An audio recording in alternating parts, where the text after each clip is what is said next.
Hello, and welcome to Opening Bars. You may not know the pioneering German synth group Kraftwerk, but it could be easily argued that modern electronic music, and especially hip hop, owes an enduring life debt to their work. Although still largely unknown by the mainstream public, their memorable, minimalistic melodies and catchy rhythmic motifs have made them the most sampled band in history. You can see on the grand staff that both the right hand and the left hand are notated in the bass clef, or also, as it's known, the F clef. If you look at where the two dots are, it points exactly to where the note F3 is. There are no sharps or flats to indicate a key signature, so we are either in C major or A minor, and the time signature is 4/4. The harmonic structure itself for these opening bars is about as simple as it can get. You can see the right hand outlining a perfect fifth starting on A and a perfect fifth starting on E. The chords are derived from the left hand as well, where a minor third is present on beats 3 and 4 of all four measures. I think it's pretty clear we are in A minor. Note too that the G in the left hand is not raised as one might expect in a harmonic or melodic minor scale, meaning that Kraftwerk is using the natural minor scale, which sounds like this.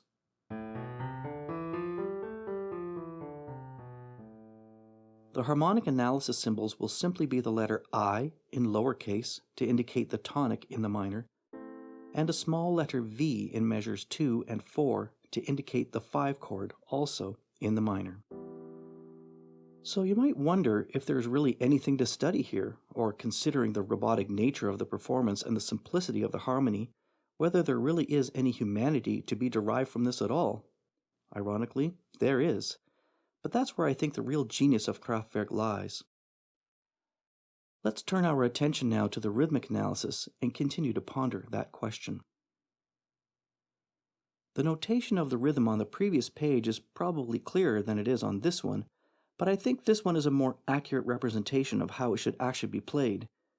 You can see that I've reduced the eighth notes to sixteenths and included a rest in between each. Similarly, in the left hand, we have a quarter note for the first beat, and then I have separated the remaining notes again into sixteenths with sixteenths rests. This is a helpful visual representation of a piano articulation that you can concentrate on in advancing your piano technique. You really want to be playing these notes as evenly, as precisely, and robotically as possible, while giving them a chance to breathe in between the next. This will become even more important when the fragment is played at speed.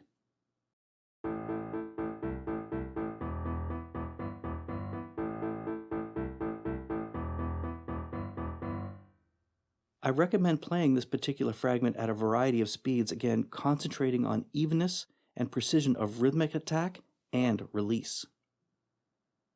Now that you know all of the notes and the rhythm, let's look at advancing our overall musicianship.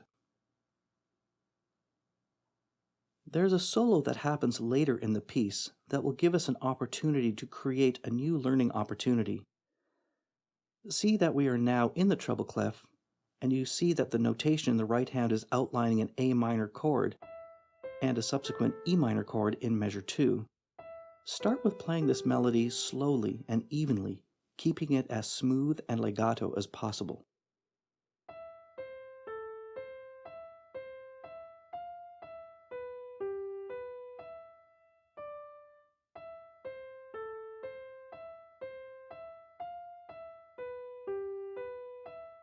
Each of the two bars is a musical phrase, so make sure you articulate the break between the second and third measures.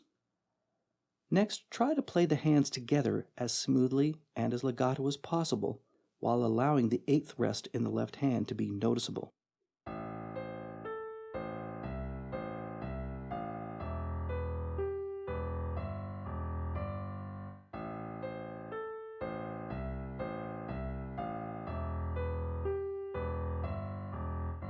When you get safely up to speed, try to reintroduce the articulation from the previous page in the left hand only, so that your right hand is playing legato and the left hand is articulated.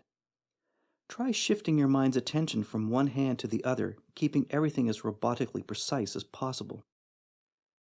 When both hands are operating independently, focus your mind in between your hands and have them work apart. This sounds a lot easier in theory than you may find in practice, so do be patient and practice deliberately to bring the music out of the synthetic representation. The soul of this music, the humanness of it, I think comes from the articulation, so be prepared to spend some time making that a reality in your performance. I hope you enjoyed today's lesson. Remember, don't just play notes, make music. Until next time, thanks for listening.